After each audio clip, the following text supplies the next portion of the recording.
श्री कृष्ण ने साफ कहा है, बस कर्म तुम्हारा कल होगा और कर्म में तुम्हारे सच्चाई है तो कर्म कहाँ निष्फल होगा। हर संकट का हल होगा, वो आज नहीं तो कल होगा।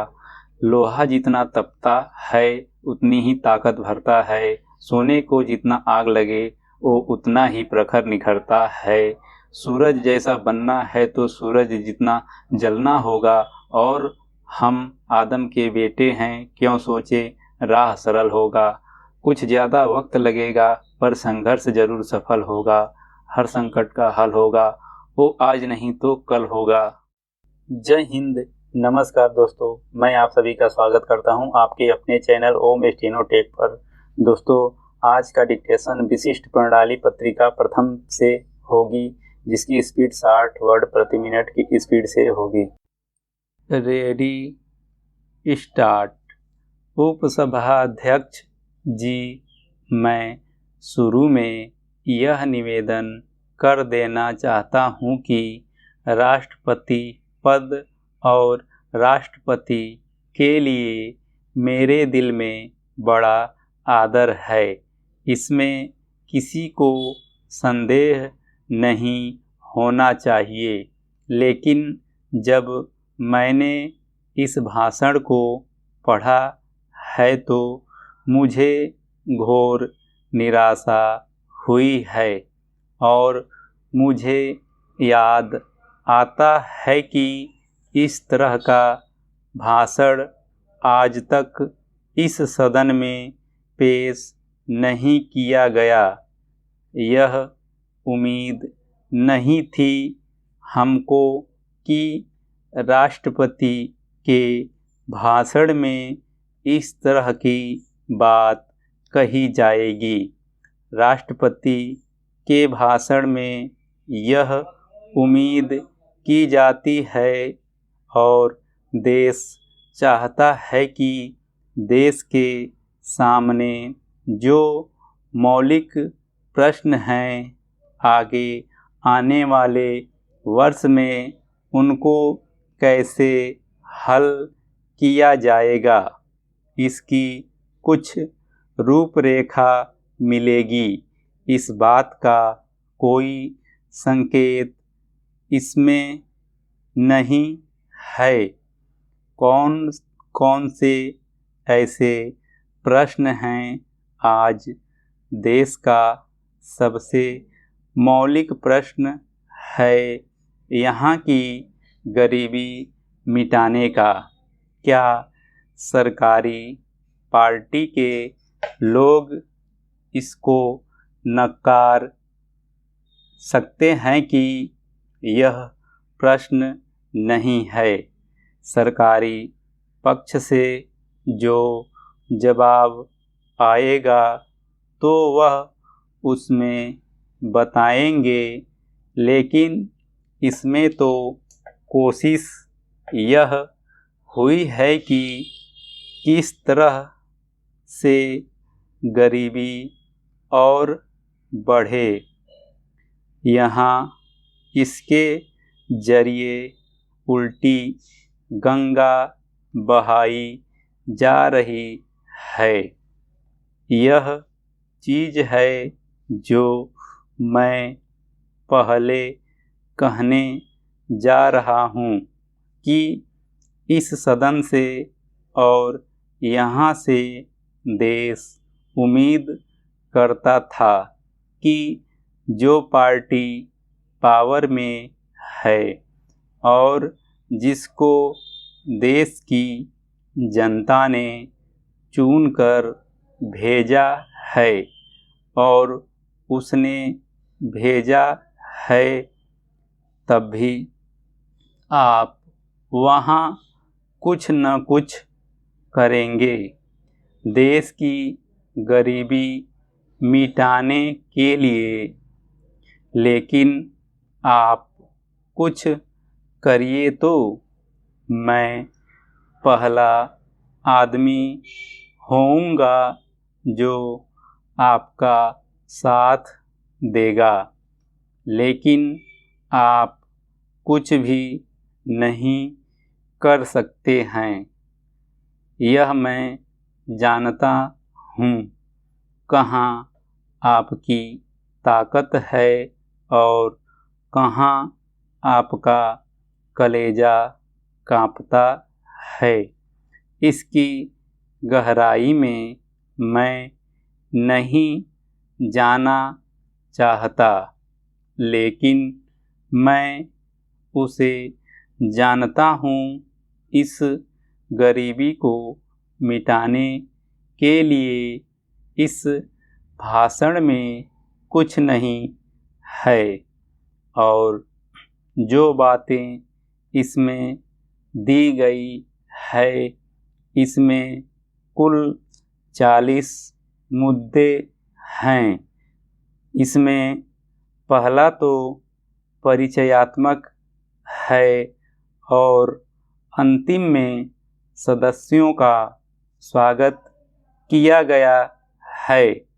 बाकी 38 मुद्दों में से एक भी मुद्दा ऐसा नहीं है जिससे सरकार इस देश की गरीबी को मिटा सकती हो। कहीं कुछ नहीं है, और जो बातें दी गई हैं राष्ट्रपति के भाषण में, ये तो अखबारों में रोज छपती हैं और अक्सर छपती रहती हैं। मुझे ऐसा महसूस होता है कि सरकार को इस विषय पर सोचने के लिए पूरा समय नहीं मिला है, और अगर मिला है तो जल्दी जल्दी इसको लिखा गया है, इसलिए कि कुछ बातें दे दें और उनको ही राष्ट्रपति के मुंह से कहलवा दें। अगर सच्चाई के साथ सोचा जाता तो हो सकता है कि इसमें पहला मुद्दा यह होता कि इस तरह से देश की गरीबी को मिटाया जा सकता है। मैं यह जानना चाहता हूँ कि उसको आप एक दिन में मिटा नहीं सकते, लेकिन इस दिशा में आपकी तवज्जह होनी चाहिए थी, जो दिखाई नहीं देती। महोदय, यह बहुत प्रसन्नता की बात होती यदि माननीय राष्ट्रपति जी की जो भावनाएं थी उसी के अनुकूल यह सरकार आचरण करती, और तब हम धन्यवाद के प्रस्ताव पर यहाँ पर अपनी सहमति देते। हमारे राष्ट्रपति जी विवाद के विषय नहीं, हम उनका सम्मान करते हैं, लेकिन सामान्यतः प्रजातंत्र में यह कसौटी है कि जो कुछ राष्ट्रपति जी कहते हैं वह राजतंत्र की एक सामान्य नीति है, जो कि अगले वर्षों में बढ़ती जाएगी। इसलिए उसका विवाद के लिए आना और इस पर विवाद में पड़ना एक आवश्यक अंग है। आज धन्यवाद का प्रस्ताव प्रस्तुत करने के लिए जब हमारे मित्र पार्थसारथी जी खड़े हुए तो ऐसा लगता था कि अच्छे वक्ता, योग्य वक्ता होते हुए भी उनके पास बोलने के लिए कोई विशेष पदार्थ नहीं था। उनके पास बोलने के लिए कोई मसाला नहीं था और इसलिए वह दबी आवाज़ में बोल रहे थे। हमारे कांग्रेसी मित्रों को याद होगा कि एक बार सुभाष चंद्र जी में और गांधी जी में टक्कर हुई, विचारधारा में टक्कर हुई और त्रिपुरा कांग्रेस में जब सुभाष बाबू ने एक प्रस्ताव रखा था तब उस प्रस्ताव के विषय में बोलते हुए श्री जवाहरलाल नेहरू और खान अब्दुल गफ्फार खां ने यह बताया था कि पूरा प्रस्ताव पढ़ने के बाद मैं इस परिणाम पर पहुंचा कि इस प्रस्ताव में कुछ भी नहीं है, केवल शब्द है, शब्द है, शब्द है।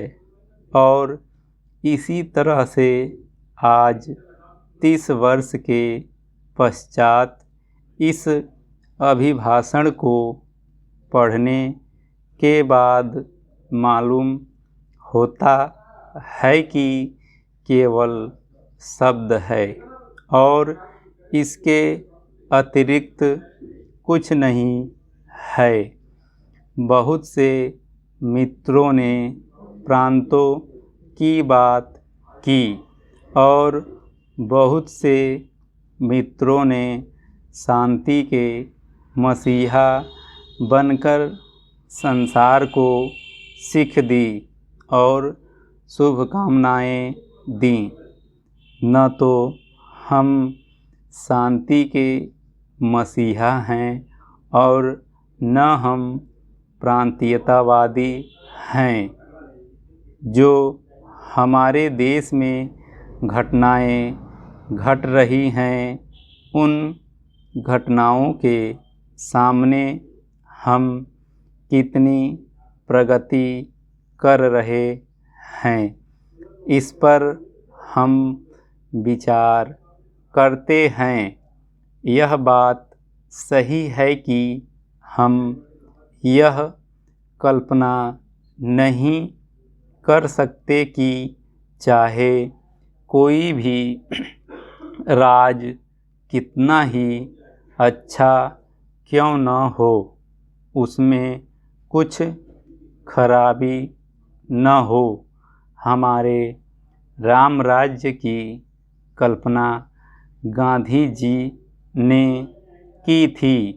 उस राम राज्य के बारे में भी लोगों ने गलतियां बताई। इस राज्य में भी हम यह कहें कि गलतियां हैं तो हम समझ सकते हैं कि हमारे मित्र हमें क्षमा करेंगे। और अगर हम यह कहें कि गांधी जी के राम राज्य की कल्पना को साकार करने के लिए यह जो देश आगे बढ़ा, उससे हमको सीख मिल रही है। हमारे देश में दो सामान्य बातें हैं। एक तो देश को आंतरिक स्थिति से और दूसरी देश की जो बाह्य स्थिति है उससे हम दोनों दिशाओं में बुरी तरह से असफल हुए हैं। हमारे देश का बाहर जितना सम्मान था उसके बारे में हमारे जो नए मित्र आए होंगे उनके सामने हमें तथ्य प्रस्तुत करने की आवश्यकता नहीं है, लेकिन 1946 में आधा संसार हमें अपना नेता मानने के लिए तैयार था। यह सच है। स्टॉप। चैनल को सब्सक्राइब कर लेना, वीडियो अच्छी लगे तो लाइक और शेयर कर देना और हाँ, बेल आइकन जरूर दबा देना ताकि आपको नई वीडियोस की नोटिफिकेशन मिलती रहे।